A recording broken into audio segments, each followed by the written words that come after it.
The hospital room carried that unmistakable scent, antiseptic mixed with something heavier, something final. I'd been sitting in that uncomfortable vinyl chair for 19 hours straight, my hand wrapped around Papa's, watching the monitors track what remained of his time in quiet beeps and flickering numbers. Thomas Bennett had never been a large man, but lying there beneath those starched white sheets, he seemed to have shrunk even further. The pancreatic cancer had moved through him like wildfire 12 weeks from diagnosis to this moment. The doctors had promised us maybe half a year with treatment. They'd been overly optimistic. My phone lit up on my lap.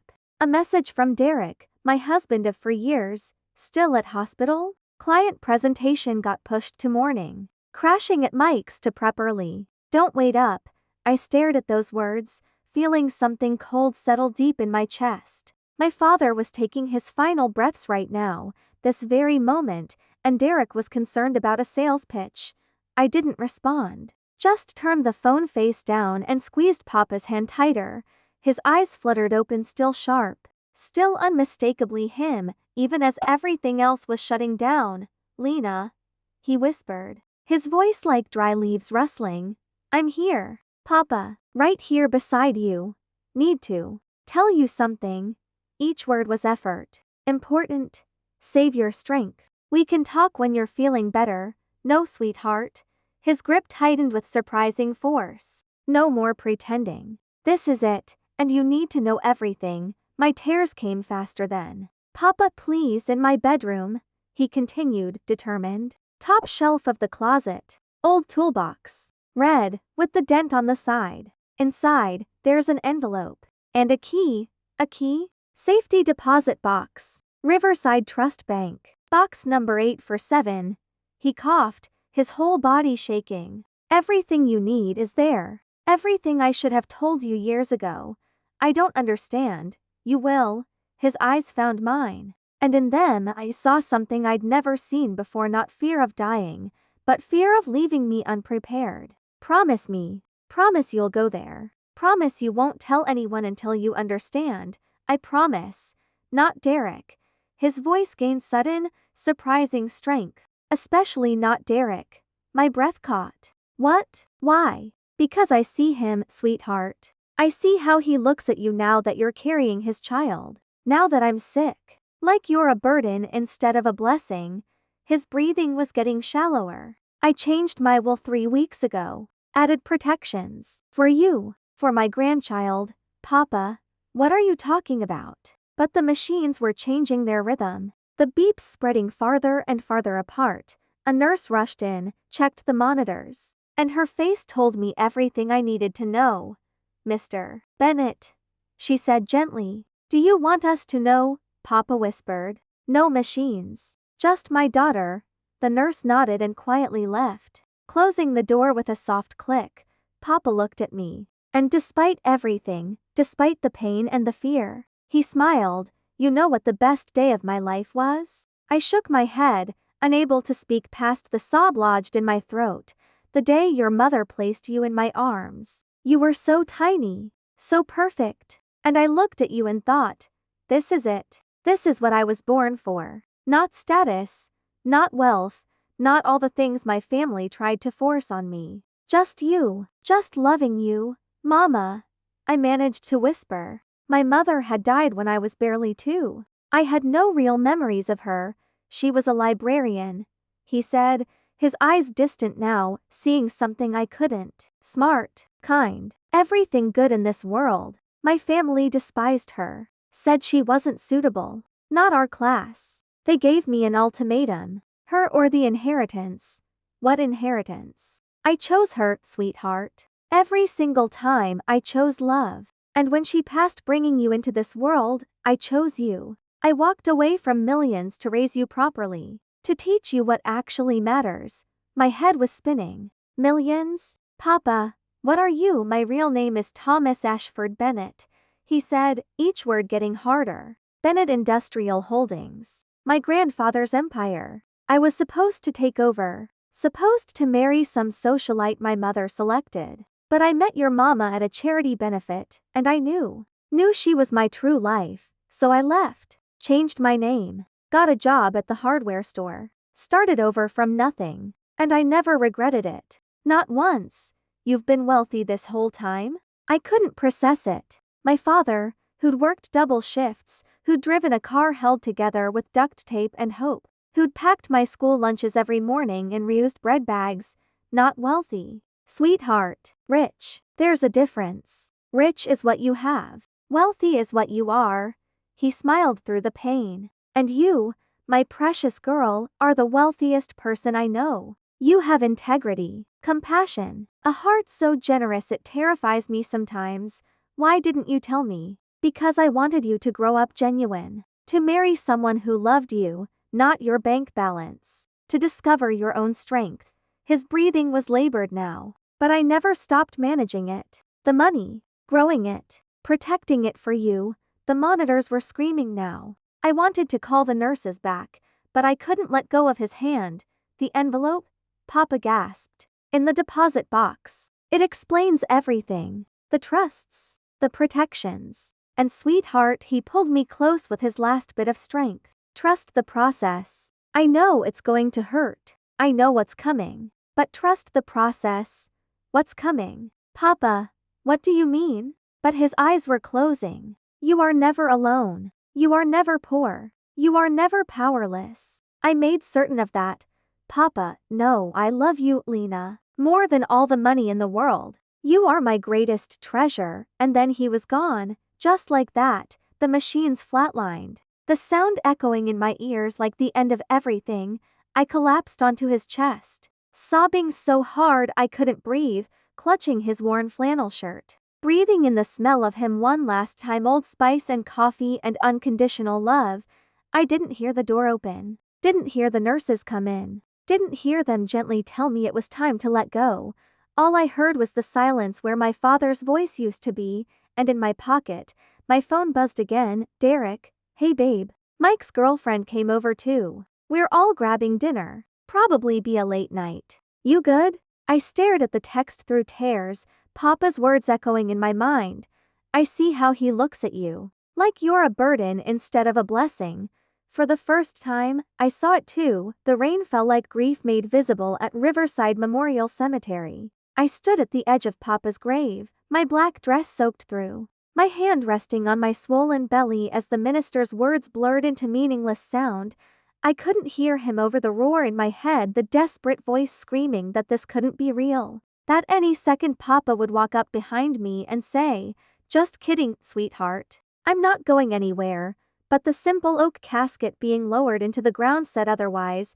The white roses I'd placed on top his favorite were already wilting in the downpour, petals washing away into the mud like tears. There were maybe 40 people there. Former co-workers from the hardware store, a few neighbors, some distant relatives who'd shown up out of obligation, people I barely recognized. Papa had lived quietly, loved deeply, and died leaving a hole in the world that felt too vast for me to survive. Derek stood beside me, but he might as well have been on another planet.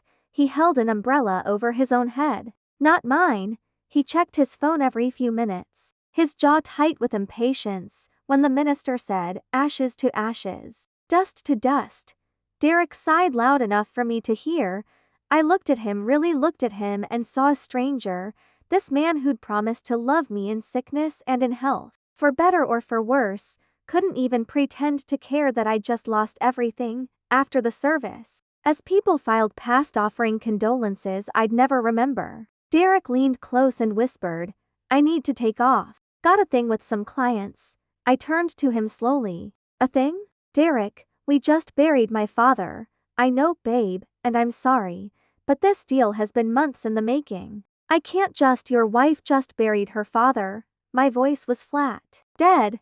He had the decency to look uncomfortable. "Look, you've got people here. You'll be fine. I'll see you at home later." He kissed my forehead quick, perfunctory, the way you'd pet a dog, and walked away through the rain toward the parking lot, pulling out his phone before he'd even reached his car. I watched him go, something breaking inside me that I didn't have words for yet. An elderly woman approached Mrs. Patterson, who'd worked the register at Papa's store. She pulled me into a fierce hug that smelled like lavender and mothballs. Your papa was the finest man I ever knew, she whispered. He talked about you every single day. You were his whole universe. I couldn't speak, just nodded, tears mixing with rain on my face.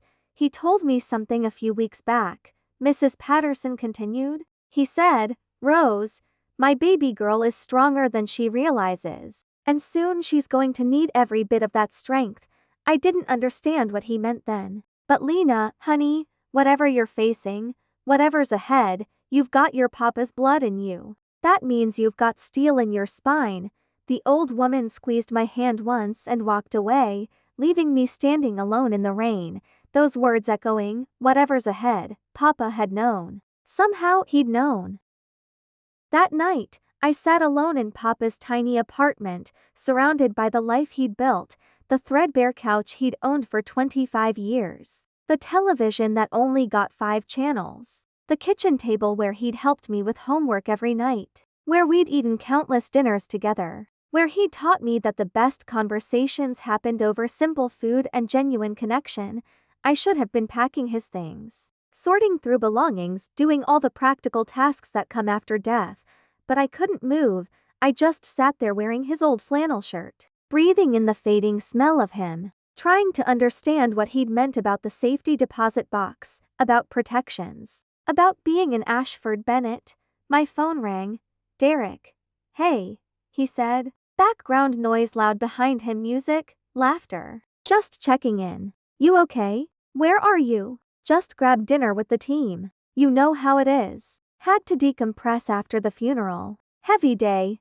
Heavy day. Like he'd been the one lowering his father into the ground. When are you coming home? Probably late. We might hit up a bar after this. You should get some rest. You look exhausted. I look exhausted? My voice cracked. Derek, I buried my father today. I know, babe. That's why I'm saying you should rest. He sounded irritated now, like I was being unreasonable. Look, I gotta go. Order some food. Take a bath. I'll see you tomorrow. He hung up before I could respond. I sat there staring at my phone. And that's when I saw a notification at the top of the screen. Derek's Instagram had been tagged in a photo. My hands shook as I opened it.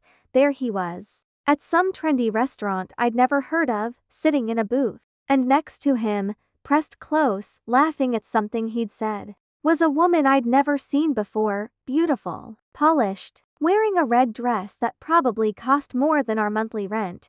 The caption read, "Celebrating new chapters with my favorite people. At direction at Cassandral's, Cassandra Wells, Senior Account Director at Derek's firm." I'd heard the name before. Derek mentioned her sometimes. His supervisor. The woman he was always having meetings with. I clicked on Cassandra's profile. It was public, filled with photos of expensive restaurants, luxury vacations, designer clothes, success personified, and there, 4 photos down, was another one. Derek and Cassandra. His arm around her waist, her hand on his chest, both of them smiling like they discovered something precious. Posted 7 weeks ago, while Papa was dying, while I was spending every night at the hospital, while my world was ending. The caption, "When you know, you know." My vision blurred. I scrolled further. More photos. Derek and Cassandra at a concert, at a beach, at what looked like a hotel room, though that one was more carefully cropped. The affair had been going on for months, maybe longer, while I was pregnant with his child, while my father was dying, while I was drowning in grief and fear and loneliness. Derek had been building a whole other life with someone else. I ran to the bathroom and vomited, my body rejecting the reality like poison. When I finally stopped shaking, I looked at myself in the mirror. My eyes were swollen from crying. My face was pale. My pregnant belly pushed against Papa's oversized shirt. I looked exactly like what I was, a broken woman who'd lost everything. And in that moment, staring at my own devastated reflection, I made a decision. Tomorrow, I would go to the bank. I would open that safety deposit box. I would find out what Papa meant about being an Ashford Bennett, about protection, about never being powerless, because right now, I felt like the most powerless person on earth. My phone buzzed, a text from Derek. "BTW, we need to talk when I get home." Something important. Those words, the ones that never mean anything good. I knew what was coming. Could feel it in my bones the way you feel a storm rolling in.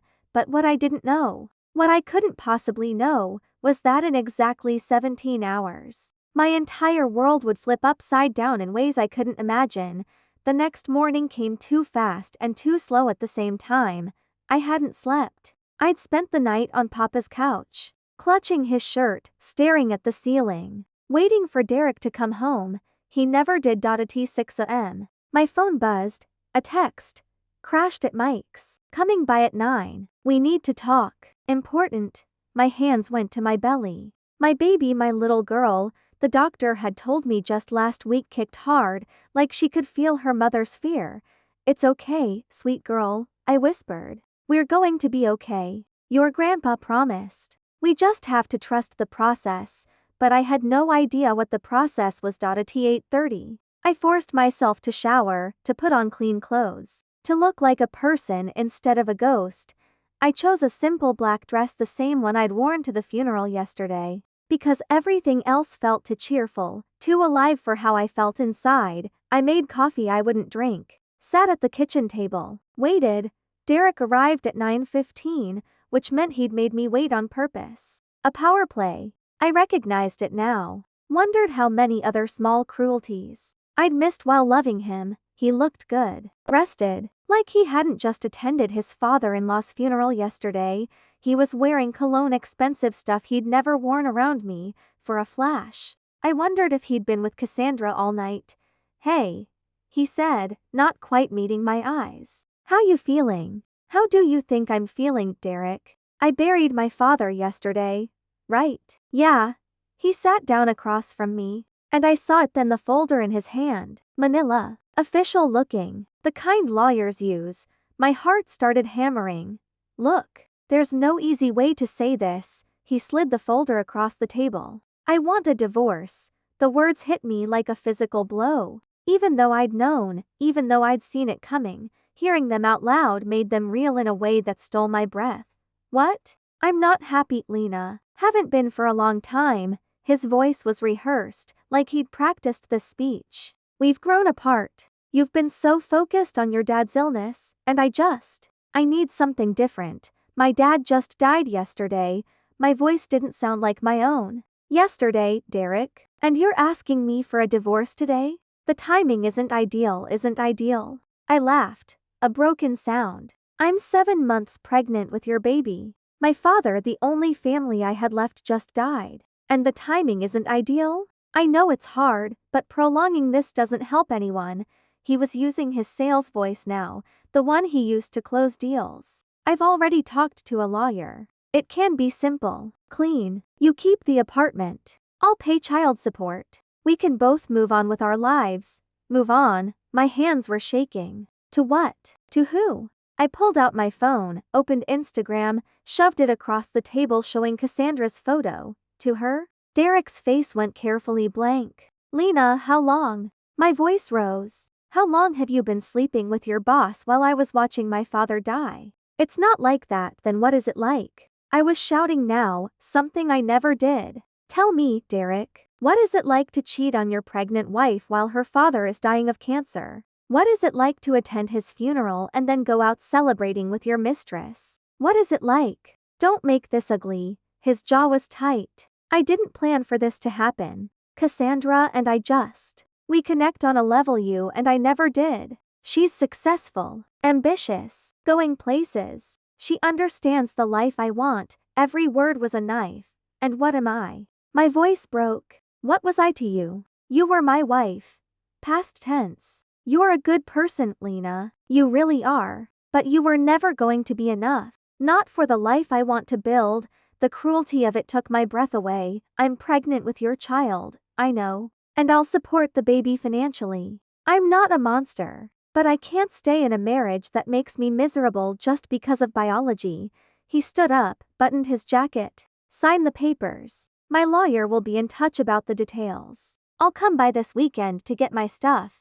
Derek, please. I hated the begging in my voice. Hated that even now, even after everything. Some part of me wanted him to stay. He really looked at me, and what I saw in his eyes was worse than anger. It was pity. You'll be okay, Lena. You're strong. You'll figure it out. And then he left. Just walked out, left me sitting there 7 months pregnant. Freshly orphaned, with divorce papers on the table and a future that looked like a black hole. I sat in the silence. Papa's words echoing. I see it in his eyes. He looks at you like you're a burden. My phone buzzed, a text from an unknown number. Hi Lena, this is Cassandra. I know this must be difficult for you, but Derek and I are in love. We'd appreciate your discretion and cooperation during this transition. We'd like to move forward with our lives as quickly as possible. Thank you for understanding. The audacity, the sheer, breathtaking audacity, something shifted in me then. Something cold and clear and sharp. I picked up my keys, grabbed Papa's flannel shirt, and drove to Riverside Trust Bank. It was time to find out what my father had meant about never being powerless. The bank was old, imposing, all marble floors and cathedral ceilings that made you feel small just by walking in. I approached the information desk, my pregnant belly leading the way, and said, I need to access safety deposit box 847. The woman's fingers flew over her keyboard. Then she paused, looked up at me with new eyes.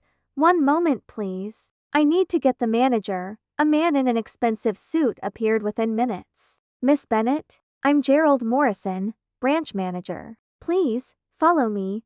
He led me to a private room, used 2 keys to open the box, and then quietly excused himself. Inside was a single large envelope. My hands shook as I opened it.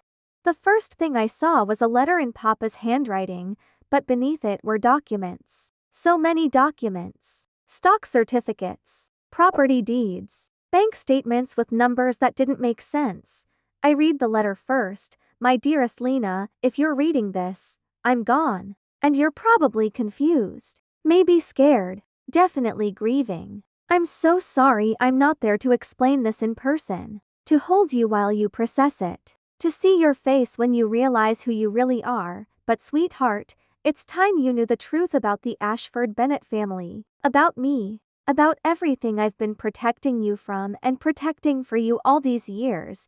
I was born Thomas Ashford Bennett III, heir to a $4 billion empire. I was supposed to take over Bennett Industrial Holdings. Supposed to marry someone suitable. Someone from our world. But I met your mother at a charity benefit when I was 23. She was volunteering there, organizing books for their library donation drive. And the moment she smiled at me, I knew she was my real life. My family was horrified. They said she was beneath us. Common. They gave me an ultimatum: her or the inheritance. I chose her. Every time I chose love. We eloped. I changed my name. Started over. Got a job at the hardware store. Built a life based on what actually mattered. When your mother died bringing you into this world, I was devastated. But I had you. And you became my reason for everything. Here's what you need to know. I never gave up the inheritance. I couldn't. Legally it was set up in trusts by my grandfather that I couldn't dissolve. So I just hid it. Managed it quietly through lawyers. Let it grow. Protected it for you. 3 weeks before I died, I restructured everything. Put it all in an irrevocable trust that Derek can never touch, not even if you were still married. Current estate value, $4.7 billion. I know what Derek is going to do, sweetheart. I've seen it in his eyes for months now. He's going to leave you. He's going to hurt you in ways that will make you question everything. But I need you to understand something. Him leaving is the greatest gift he could give you, because now you'll know. You'll know that when he chose to go, he had no idea what he was walking away from. He left you because he thought you were poor. Because he thought you were weak. Because he thought he could do better. And Lena, my darling daughter, I need you to let him go. Let him marry his mistress. Let him build his little life. And when you're ready, when you've healed, you show him and her, and the whole world exactly who Lena Bennett Ashford really is, not with cruelty, not with revenge, but by building a life so beautiful, so meaningful, so powerful that they spend the rest of their days choking on regret. That's the Ashford Bennett way. We don't destroy our enemies. We simply become so magnificent they destroy themselves. Trust the process. Sweetheart, I love you more than all the billions in the world. Papai sat in that room for 2 hours, reading and rereading every document, every letter, every piece of Papa's secret life. Then I pulled out my phone and called the law firm whose card was attached to the documents, Ashford Bennett Legal Group. A man answered immediately. Miss Bennett, we've been expecting your call. I'm Harold Morrison, your father's attorney and your cousin. Actually, your father was my Uncle Thomas. I'd very much like to meet with you to explain everything and begin the transition of assets. Would tomorrow work? Tomorrow? My voice was hollow. My husband just asked me for a divorce this morning. I know. Harold's voice was gentle. Your father predicted that would happen. He had me prepare something special for that exact scenario. Lena, I'm so sorry for your loss. Your Uncle Thomas was the best man I ever knew. But I promise you, he's still protecting you. Everything is in place. Everything is going to be okay. I ended the call and sat in the silence, my hand on my belly, my mind reeling. Derek had asked for a divorce because he thought I had nothing. Because he thought Cassandra, with her 6-figure salary and her designer clothes, was a better bet. He had no idea he'd just walked away from $4.7 billion, and tomorrow, I was going to start learning exactly what that meant. But first, I had to sign those divorce papers. I had to let him go, not because I was weak, but because Papa had taught me something Derek would never understand. True power doesn't announce itself. It waits. It watches. It moves when the time is right. I drove home, signed every page Derek had left for me, and placed them in an envelope addressed to his lawyer. Then I opened my laptop and booked a flight to New York for the next morning. Harold had offered to send a private jet, but I'd declined. I wasn't ready for that world yet. I needed one more day of being regular Lena. One more day before everything changed. My phone buzzed, a text from Derek. Did you sign? I typed back. Yes, you're free. His response came immediately. Thank you for being reasonable about this. For what it's worth, I hope you find happiness. I stared at those words, the casual cruelty of them. The assumption that he was doing me a favor, that I should be grateful. I deleted the message without responding. Then I opened Instagram and looked at Cassandra's profile one more time. The latest post showed her and Derek at what looked like a jewelry store. The caption, when you know, engaged, new beginnings. They'd gotten engaged, the same day he'd asked for a divorce, probably the same day I'd buried Papa. I felt something shift inside me then. Not anger, not even hurt anymore, something colder, something patient, something Papa had spent my whole life teaching me, even though I hadn't known what the lessons were for. Dignity in the face of cruelty, grace under pressure. The long game. I commented on the post. Congratulations. I wish you both all the happiness you deserve. Every word meant exactly what it said. Within an hour, the post had exploded. People who knew me, who knew I'd just lost my father and my husband in the same week, were commenting in outrage. Cassandra's comments section became a war zone. I turned off my phone and went to bed in Papa's apartment. Wrapped in his flannel shirt, my hand on my belly. Your grandpa was a smart man, I whispered to my baby. He knew exactly what he was doing. We just have to trust the process. Outside, thunder rumbled, a storm was coming. But Lena Bennett Ashford was ready for it. The law offices of Ashford Bennett Legal Group occupied the entire 42nd floor of the Morrison Tower in Manhattan. When I stepped out of the elevator the next morning, everything was glass and chrome and the kind of quiet that serious money buys. The receptionist looked up, and her expression shifted immediately. Miss Ashford Bennett, she said warmly. Welcome. Mr. Morrison is expecting you. I was led down a hallway lined with portraits of stern-looking people in formal attire, Ashford Bennetts, my ancestors, and then I saw it. At the end of the hall, a portrait of a young man with kind eyes and a smile that wanted to break free. Papa.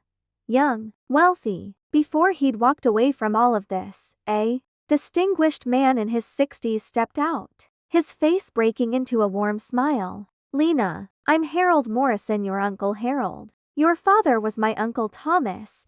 He led me into a conference room where two other people waited, a sharp-eyed woman and a younger man with a laptop. This is Patricia Chen, your financial advisor, and David Park, your accountant. They've been managing your father's holdings for 17 years. They work for you now, over the next 3 hours. They walked me through everything. I owned controlling shares in 23 major corporations, commercial, real estate in 14 states, a stock portfolio worth $2.1 billion, an art collection valued at $300 million, liquid assets totaling $500 million. Your father restructured everything 3 weeks before he died, Harold said quietly. The day after Derek visited him in the hospital, my breath caught. Derek visited him? He told me he couldn't get away from work. Harold's expression darkened. He spent 12 minutes complaining about hospital bills, how the pregnancy was bad timing, how he was under pressure at work. He asked if your father had life insurance to offset the burden. Your father heard every word. The next day, he called me and made absolutely certain Derek could never touch a penny of it. I felt tears sliding down my face. He knew.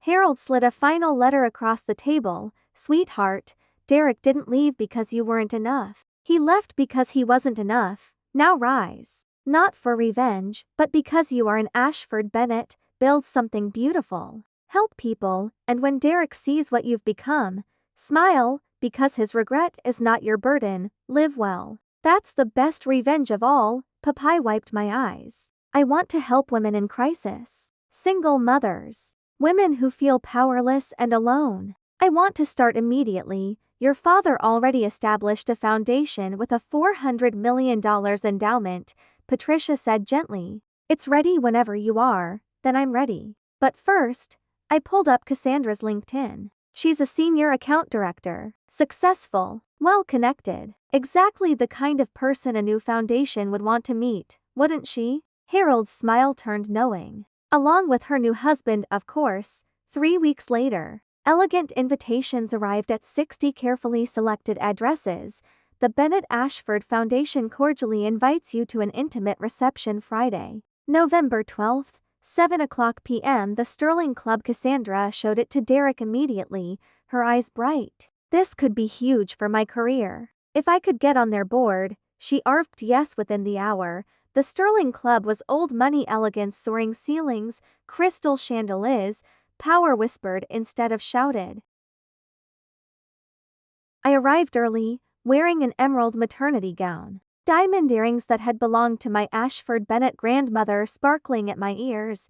I was 8 months pregnant now, and I'd never felt more powerful. At 7:15, Derek and Cassandra walked in. I saw them before they saw me. Derek, uncomfortable among genuine wealth. Cassandra, confident in her red designer dress. Scanning the room for important people to impress, Harold stepped to the front. Ladies and gentlemen, I'd like to introduce our founder and director, Miss Lena Bennett Ashford. I stepped forward. Every eye in the room turned to me, including Derek's, including Cassandra's. I watched the recognition hit them. Watched Derek's face drain of color. Watched Cassandra's smile freeze and crack. Thank you all for coming, I said, my voice steady. 3 months ago, I lost my father, a hardware store clerk who taught me that true wealth isn't measured in bank accounts, but in lives you touch and integrity you carry. What I didn't know was that my father, Thomas Ashford Bennett III, had walked away from his family's fortune 38 years ago to marry the woman he loved. He chose love over money. He raised me to value the same things. Derek gripped the back of a chair, his knuckles white. When he passed, he left me his entire estate, valued at approximately $4.7 billion. But more than that, he left me a mission, to help women who feel powerless and abandoned, because 3 months ago, I was one of those women. My eyes found Derek directly. I was 7 months pregnant, grieving my father's death, when my husband asked me for a divorce. He told me I would never be enough, that he'd found someone better, someone successful, ambitious, going places. Cassandra was shaking, her hand over her mouth. He divorced me thinking I had nothing, and I let him go, because my father taught me, You can't lose what's truly yours, and you can't keep what was never meant to stay. This foundation is for every woman who's been underestimated, told she's not enough. Because sometimes, the people who leave you do you the greatest favor of your life. I raised my glass. To new beginnings. To understanding your worth. The room erupted in applause, people rushed to congratulate me, and in the back, Derek and Cassandra stood frozen, watching the woman they'd pitied become the center of a world they'd never touch. Derek grabbed Cassandra's arm and pulled her toward the exit. They made it to the parking garage before Cassandra's composure shattered. The scream echoed off concrete walls, raw and full of horror. Oh my God, Derek. You left a billionaire. You divorced a billionaire for me. What have we done? I didn't know you didn't know? Cassandra was hysterical. Her father was a hardware clerk. You said she was poor. You said we were trading up. She was poor. How was I supposed to know you left her while she was pregnant? You married me 24 hours after her father died. And she's worth $4.7 billion. What you lost, Cassandra? You pushed me to leave her. Because you told me she had nothing. Cassandra's voice broke. I'm the other woman in a story where the wife is one of the richest people in the state. My reputation, my career, everything is destroyed. She looked at her wedding ring and laughed bitterly. I thought I won, but she let you go because you were nothing. And she knew it before we did. Cassandra pulled off her ring and threw it at him. I can't be married to a man stupid enough to divorce a billionaire. This is over. Cassandra? Wait, but she was gone, leaving Derek alone with the echo of her screams and the weight of the biggest mistake of his life. Upstairs, I was accepting promises of support, feeling my baby kick strong and healthy. Harold approached with a knowing smile. They left rather quickly. I heard screaming in the parking garage. I felt nothing. No satisfaction. No triumph. Just calm certainty. Papa once told me the best revenge is building a life so beautiful your enemies destroy themselves watching it. He'd be very proud of you, I know. I can feel it. 2 months later, I gave birth to Sophie Rose Bennett Ashford. Derek was allowed supervised visits because I believed my daughter deserved to know her father. Even if he'd proven unworthy of being in my life, Cassandra moved to Boston to escape the scandal. Declared bankruptcy. Took a lower-paying job where no one knew about the parking garage screaming, and I built my foundation into something transformative. 300 women helped in the first year. Rent paid. Hope restored. 5 years later, Sophie started kindergarten at the same school where her grandfather had volunteered as a reading tutor in his retirement. Derek showed up to drop her off. Watching his confident daughter skip into the building, "She's amazing," he said quietly. Yes, I agreed. She is. He wanted to say he'd changed, that he understood now, that he'd give anything for a second chance, but my eyes were on my daughter. And he realized I wasn't thinking about him at all. I'd won not by destroying him, but by building a life so full, so meaningful, that his presence or absence made no difference. I stood in the morning sunlight, Papa's words echoing. You are never alone. You are never poor. You are never powerless, and I knew he'd been right, not because of the billions, but because he'd raised me to know that true power comes from within. True wealth is measured in love, and the people who leave you are making room for the life you were always meant to live. So if you've ever felt abandoned, betrayed, or told you weren't enough, remember this story. Sometimes the people who walk away are doing you the biggest favor of your life. Now, I want to hear from you. Where in the world are you listening from today? Drop your location in the comments right now, whether you're in New York, Tokyo, Lagos, or somewhere in between. And if this story reminded you that you're stronger than you know, that your worth isn't determined by who stays or goes, then do me a favor, subscribe to this channel so you never miss another story like this one, because here's what I've learned from years of telling these stories. You are never powerless. You just might not know it yet. The people who truly see your value will never make you question it, and the ones who leave, they're just clearing the path for something better. Thanks for being here with me today. And remember, the best revenge isn't getting even. It's living so well that their regret becomes irrelevant. Until next time, take care of yourself. You're worth it.